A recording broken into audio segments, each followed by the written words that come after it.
Salut, je fais cette vidéo à la suite d'une publication que j'ai faite sur la page Facebook Craft a Better You officielle la semaine dernière et dans laquelle je relevais que l'on ne peut pas changer ses expériences négatives, mais qu'il est possible de changer la façon dont on les perçoit pour avancer.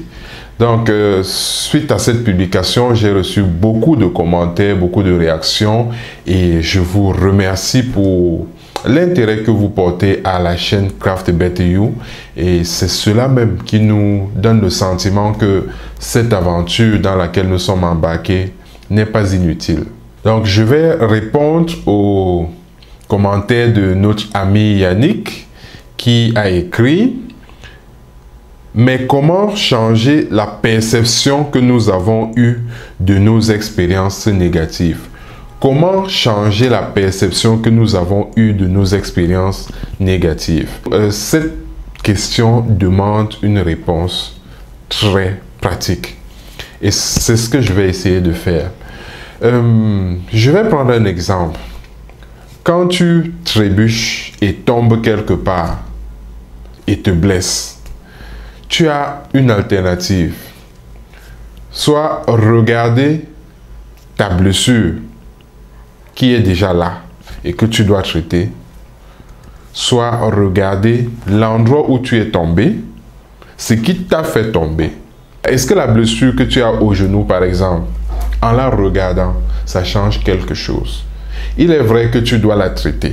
Ça, c'est inévitable. Tu dois traiter cette blessure. Si tu t'appesantis sur la blessure, rien ne te garantit que tu ne vas pas contracter une blessure similaire dans quelques jours. Par contre, si tu regardes l'endroit où tu as trébuché, ce qui t'a fait trébucher, ce qui t'a fait tomber, il est possible que tu tires des enseignements qui vont te permettre d'avancer, qui vont te permettre d'éviter cette situation à l'avenir.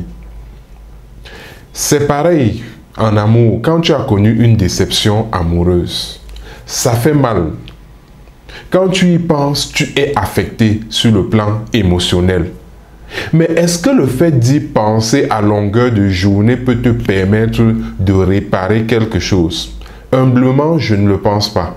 Mais si tu regardes cette situation autrement, quelles sont les leçons que tu tires de cette déception?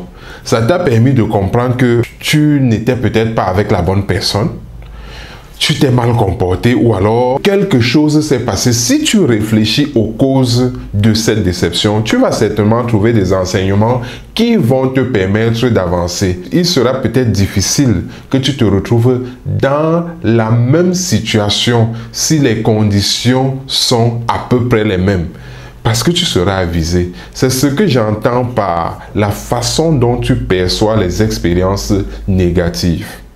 Tout ce qui t'arrive de négatif peut être la source d'une bénédiction, peut être la source de quelque chose de positif, de plus gratifiant, de plus important même. Tout dépend de la façon dont tu perçois ce qui t'est arrivé.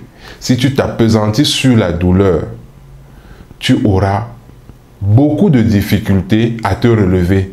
Mais si tu te demandes à un moment quel est l'enseignement que tu peux tirer pour mieux avancer, parce que l'essentiel c'est que tu avances, tu auras certainement marqué un pas dans ta vie. Parce que comme Baudelaire le dit, l'expérience implique une certaine somme de bêtises.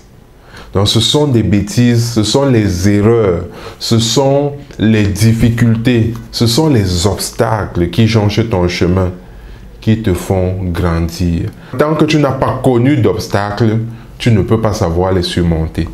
Donc voilà le sens de ma publication et j'espère que ma réponse apporte quelque chose par rapport à ce que vous saviez déjà, parce que j'imagine je ne vous apprends rien. Il ne nous reste plus qu'à se dire à très bientôt sur Craft a Better You. Mais n'oublie pas, il n'y a pas de succès plug and play et l'artisan de ta transformation, c'est toi.